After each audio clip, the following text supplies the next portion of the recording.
Hello students, welcome to my channel. So आज हम class 4 EVS का चैप्टर 22 डिस्कस करेंगे जो आपकी बुक लुकिंग अराउंड में से है। चैप्टर का नेम है the world in my house.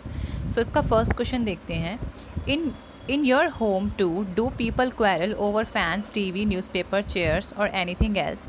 कि क्या आपके घर में लोग पंखे को लेकर, न्यूज़पेपर को लेकर, टीवी को लेकर, चेयर्स को लेकर झगड़ा वगैरह करते हैं, फाइट करते हैं, आर्ग्यूमेंट करते हैं? तो आप इसका आंसर लिख सकते हैं, this kind of things does not happen in my home. कि इस तरह की चीज़ें मेरे घर में नहीं होती, इस तरह के झगड़े फसाद मेरे घर में नहीं होते। और अगर होते हैं तो आप येस में इसका आंसर लिख सकते हैं। क्वेश्चन सेकंड है, इन your home who settles such quarrel? कि अगर आपके घर में कभी डिसएग्रीमेंट हो जाए, कॉन्फ्लिक्ट हो जाए या झगड़ा हो जाए आपका आपकी सिस्टर का या आपका आपके फ्रेंड के साथ, तो कौन उसे सेटल करता है, कौन आपके बीच में पैचअप करवाता है? तो इसका आंसर आप लिख सकते हैं, अवर पेरेंट्स सेट सच क्वेरल्स। की जो हमारे माँ बाप हैं, पेरेंट्स हैं, वो हमारे जो झगड़े होते हैं उससे सेटल करवाते हैं। क्वेश्चन थर्ड है, talk about an interesting incident at home when there was a quarrel over such things. कि आपको कोई इंसिडेंट बताना है आपके घर का जिसके ऊपर आपके घर में कॉन्फ्लिक्ट हुए, डिसएग्रीमेंट हुआ हो या आर्ग्यूमेंट्स हुई हो। आंसर है इसका, once when a cricket match was coming I had to watch the cricket match but my sister wanted to watch her favourite TV show. Her favourite TV show लिखना मैं भूल गई यहाँ पे, आप लिख दीजिएगा, ठीक है। सो इसमें बोला है कि एक बार मुझे मैच देखना था और मेरी सिस्टर को टीवी शो देखना था, तो उसके बीच में हमारा डिसएग्रीमेंट या कॉन्फ्लिक्ट हुआ है। क्वेश्चन फोर्थ है, have you ever seen people quarrelling over something else where world? कि क्या आपने कभी अपने आसपास या कहीं और झगड़ा करते हुए लोगों को देखा है? तो आंसर में आप लिख सकते हैं, yes many times I have seen my neighbours quarrelling over small matters. कि हाँ, मैंने अपने पड़ोसियों को देखा है छोटी छोटी बात पर झगड़ा करते हुए। क्वेश्चन फिफ्थ है, does this kind of thing happen in your house और in any of your friends house? What do you think about this? कि क्या आपके घर में इस तरह के इंसिडेंट होते हैं या आपके दोस्त के घर में होते हैं और आपको इसके बारे में क्या लगता है?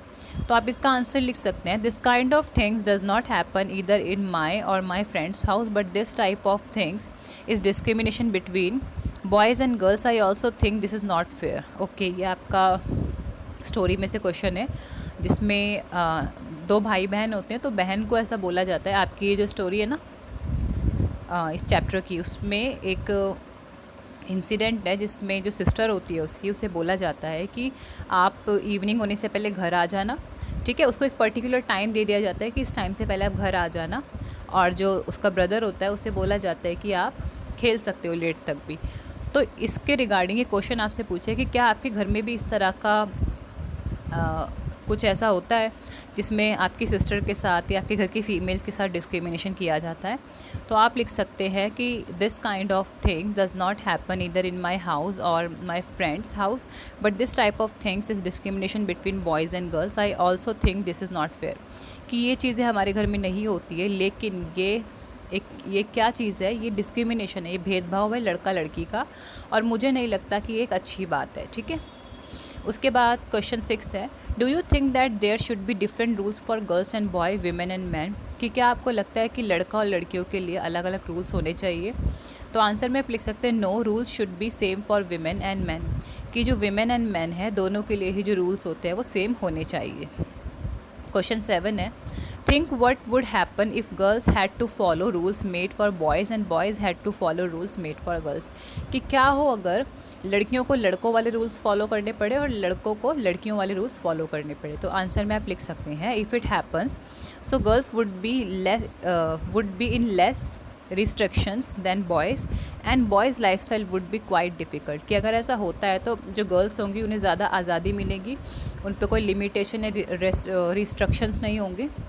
लेकिन जो अगर ऐसा हो जाए कि बॉयज़ को गर्ल्स वाले रूल फॉलो करने पड़े तो बॉयज़ की लाइफ काफ़ी डिफ़िकल्ट हो जाएगी, मुश्किल हो जाएगी। उसके बाद क्वेश्चन एट्थ है, if you were to write a different ending of this story how will you end it? कि जो आपने स्टोरी पढ़ी थी अपने ये इस वाले चैप्टर की जो स्टोरी थी, कि अगर आपको कोई टाइटल देना हो उसे तो आप क्या देंगे? तो आंसर में आप लिख सकते हैं, if I would have ended this way, I would have ended this way. कि अगर आपको इस स्टोरी को एंड करना होता तो आप कैसे करते? इसमें आंसर में है children should be taught moral values which help them to be honest and kind with everyone. कि जो मोरल वैल्यूज़ है वो आप क्या लिखते हैं इस चैप्टर की, कि इस चैप्टर ने हमें क्या शिक्षा दी है कि जो बच्चे हैं उन्हें मोरल वैल्यूज़ सिखानी चाहिए ताकि वो उसकी मदद से सबके साथ ऑनेस्ट बने और काइंड बने। ठीक है, बाकी आप अपनी मर्ज़ी से भी इसका आंसर लिख सकते हैं। ये भी एक सेल्फ असेसमेंट का क्वेश्चन था, बट मैंने यहाँ पे सैम्पल आंसर लिखा है because I really like to help you कि आपको कोई कन्फ्यूज़न ना हो, आपको एटलीस्ट हिंट मिल जाए कि किस तरह से आंसर जो सेल्फ असेसमेंट वाले होते हैं उसे अटैम्प्ट किया जाता है। फिर 9 क्वेश्चन है, is there anyone in your family who is like Pillo aunty who. अच्छा, जो स्टोरी में पिलो आंटी थी, तो आपकी फैमिली में भी क्या पिलो आंटी जैसा कोई मेंबर है या कोई आपके जान पहचान में कोई ऐसा है जो बिल्कुल पिलो आंटी जैसा ऑनेस्ट हो? तो आंसर आप लिख सकते हैं yes, my didi elder sister is like Pillo aunty who never keeps money and other stuffs belonging to anyone else. कि हाँ, जो मेरी दीदी है या मेरी बड़ी बहन है वो बिल्कुल पिलो आंटी जैसी है, क्योंकि वो किसी का पैसा नहीं रखती और किसी के जो सामान होता है जो उन दूसरों का सामान अपने पास वो नहीं रखती हैं। ठीक है, वो बहुत ऑनेस्ट हैं। क्वेश्चन 10 है, what would be children have taught if Pillo aunty had paid less money to kulfi seller, what do you think about this. कि क्या होता कि अगर पिलो आंटी ने सेलर को कम पैसे दिए होते, मतलब कि इस स्टोरी में ये था ना कि जो कुल्फ़ी वाला था उसने गलती से पिलो आंटी से कम पैसे लिए थे। ठीक है, क्योंकि उसको हिसाब करना नहीं आ रहा था, लेकिन पिलो आंटी ने उसे उसके पूरे पैसे दिए थे ऑनेस्टी दिखाते हुए। अगर पिलो आंटी उसका उल्टा करती, मतलब जो पैसे कुल्फ़ी वाले ने कम दिए थे, जो अमाउंट था पे कम करने के लिए बोला था, अगर पिलो आंटी उस कम अमाउंट को पे कर देती, ठीक है, तो बच्चों पे उसका क्या असर पड़ता? इसका आंसर आप लिख सकते हैं, if she paid less money the children would have taught that it's right habit to save money, they could also treat others like this, I think that's not good manner to fool someone. कि अगर pillow aunty ने भी कम पैसा पे किया होता, जो कुल्फ़ी वाले ने बाई मिस्टेक बोल दिया था, तो बच्चे क्या सोचते कि ये सब चालाकी करना अच्छी बात है क्योंकि इससे पैसे बचते हैं, और फिर बच्चे आगे भी अपनी लाइफ में उसी रूल को फॉलो करते। क्योंकि बचपन में जो बातें हमें सिखाई जाती है ना, वो बिल्कुल हमारे माइंड में ना बिल्कुल बैठ जाती है, तो हमें लगता है कि वो राइट है, बट उनमें से कई बातें राइट नहीं भी होती हैं। उसके बाद क्वेश्चन 11 है, what do you think Akshay will do. अच्छा, अक्षय की स्टोरी भी थी इस वाले चैप्टर में, जिसमें अक्षय की ग्रैंड मदर थी, काफ़ी स्ट्रिक्ट थी और वो मना करती थी कि आपका जो दोस्त है आपको उसके घर का खाना और पानी नहीं पीना। तो अब इसमें आपसे पूछा है कि आपको क्या लगता है अक्षय ने क्या किया होगा जब अक्षय अनिल के घर गया था, अनिल के घर गया था, तो उसने क्या किया होगा? तो आंसर है, Akshay loves his grandmother very much so he will obey her, therefore he would not drink water at Anil's house. क्योंकि अक्षय अपनी ग्रैंड मदर से बहुत प्यार करता था, ठीक है, तो और उनकी आज्ञा का पालन करता था, उनकी हर बात मानता था, तो इसलिए अक्षय ने शायद अनिल के घर का पानी नहीं पिया होगा। उसके बाद क्वेश्चन नंबर 12 है, वाई वॉज अक्षय कन्फ्यूज्ड। कि अक्षय कन्फ्यूज्ड क्यों था? तो आंसर में आप लिख सकते हैं, Akshay was confused whether he should take the glass of water from Anil और not, as his grandmother told him not to drink और eat anything at Anil's house. He did not know what reason he should give to Anil for refusing the water. कि जो अक्षय था वो इसलिए confuse था, उसकी grand mother ने उसे मना किया था कि अनिल के घर का पानी नहीं पीना और कुछ उसके घर का खाना भी नहीं है, और वहाँ पर अनिल के घर पे अनिल उसको पानी ऑफ़र कर रहा था। तो अक्षय को अब ये कन्फ्यूज़न थी कि मैं ग्रैंड मदर की बात मानूँ या पानी में पी लूँ, क्योंकि मैं अपने दोस्त को ये रीज़न भी नहीं बता सकता कि मेरी ग्रैंड मदर ने मना किया है ना, उसका दोस्त को शायद बुरा लग जाए ये सुन के। तो वो बेचारा बहुत कंफ्यूज था, वो बहुत डिलेमा में था कि मुझे ग्रैंड मदर की बात माननी चाहिए कि मुझे अपने दोस्त का ये दिया हुआ पानी पी लेना चाहिए। क्वेश्चन 13 है, why do you think Akshay's grandmother want him not to drink even water in Anil's house. कि आपको क्या लगता है कि अक्षय की जो दादी थी उन्होंने क्यों मना किया था अक्षय को कि अनिल के घर का पानी नहीं पीना है? तो उसका सिंपल सा आंसर है, because his grandmother use to believe in caste system. क्योंकि जो उसकी ग्रैंड मदर थी वो जाति प्रथा या कास्ट सिस्टम पे काफ़ी बिलीव करती थी, और अक्षय की कास्ट शायद लोअर कास्ट रही होगी, इसलिए सॉरी अक्षय की नहीं, अनिल की कास्ट लोअर कास्ट रही होगी और अक्षय की कास्ट हायर कास्ट रही होगी। तो हायर कास्ट के लोग लोअर कास्ट के जो होते हैं लोग, जो पहले काफ़ी डिस्क्रिमिनेट करते थे, जो हाई कास्ट के लोग होते थे ना, वो लो कास्ट के लोगों पे काफ़ी ज़्यादा भेदभाव करते थे, डिस्क्रिमिनेशन करते थे, उनको काफ़ी अछूत मानते थे। और कुछ बूढ़े लोग होते हैं, जो कुछ बुज़ुर्ग लोग होते हैं, वो अभी भी कास्ट सिस्टम में बिलीव करते हैं, जैसे कि अक्षय की दादी करती थी। इसलिए अक्षय की दादी ने मना किया था अक्षय को कि वो अनिल के घर का पानी ना पिए, क्योंकि Anil was belonging from lower caste. Okay, question 14 है, do you know of anybody who thinks like Akshay's grandmother? कि क्या आप किसी ऐसे इंसान को जानते हैं जो बिल्कुल अक्षय की दादी की तरह सोच रखता है, बिल्कुल ही ज़्यादा, मतलब उसकी दादी की सोच कैसी थी, बिल्कुल छोटी नैरो माइंडेड सोच थी। तो क्या आपके आसपास ऐसा कोई इंसान है जो बिल्कुल ऐसे नैरो माइंड का है? तो आंसर में आप लिख सकते हैं yes, there is an old women in my grandmother's village, she believes in caste system. कि हाँ, मेरी जो दादी का गाँव है वहाँ पे एक ओल्ड लेडी रहती हैं और वो किस में बिलीव करती है, कास्ट सिस्टम में। क्वेश्चन 15 है, do you agree with Akshay's grandmother? कि क्या आप अक्षय की ग्रैंड मदर से अग्री करते हैं, मतलब आपको लगता है कि उनका पॉइंट वैलिड था, सही था कास्ट सिस्टम को लेके? तो आंसर लिखेंगे आप not at all, her thinking was wrong and discriminatory. कि बिल्कुल भी नहीं, क्योंकि उनकी जो थिंकिंग थी वो बिल्कुल गलत थी और काफ़ी भेदभाव वाली थी। ठीक है।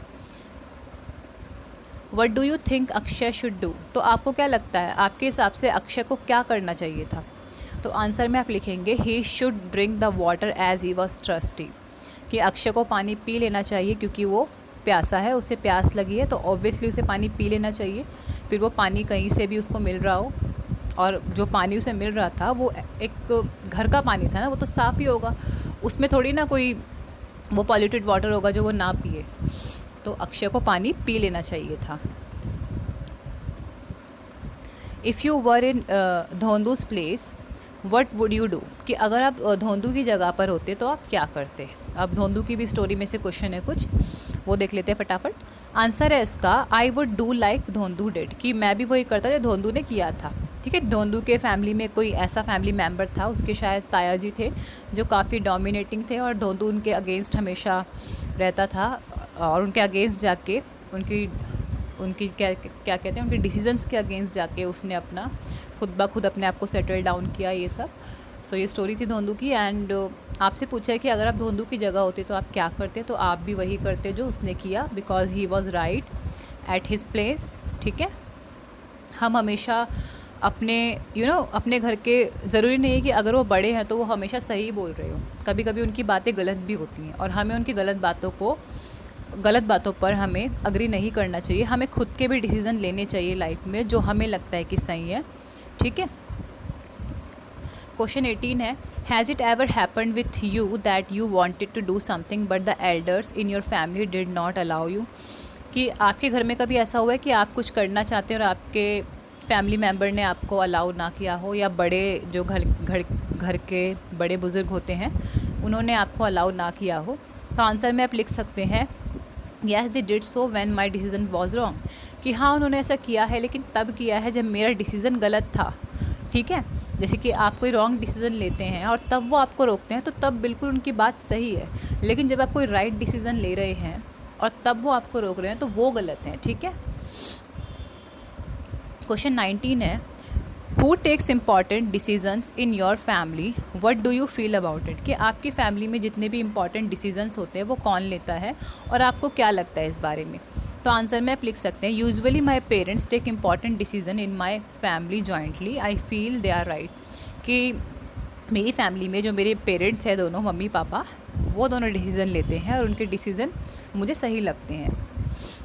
उसके बाद क्वेश्चन 20 है, how would you like if only one person made all the decisions for your family? कि क्या हो अगर एक ही पर्सन आपकी फैमिली में डिसीजंस ले? तो आंसर में आप लिख सकते हैं I would like that he should get others opinion also.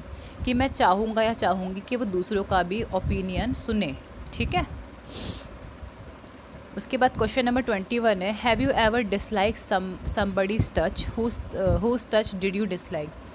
कि कि आपको कभी किसी का टच बहुत गंदा लगा है या आपको नापसंद मतलब किसी ने आपको टच किया और आपको अच्छा ना लगा हो, ऐसा कभी आपके साथ हुआ है?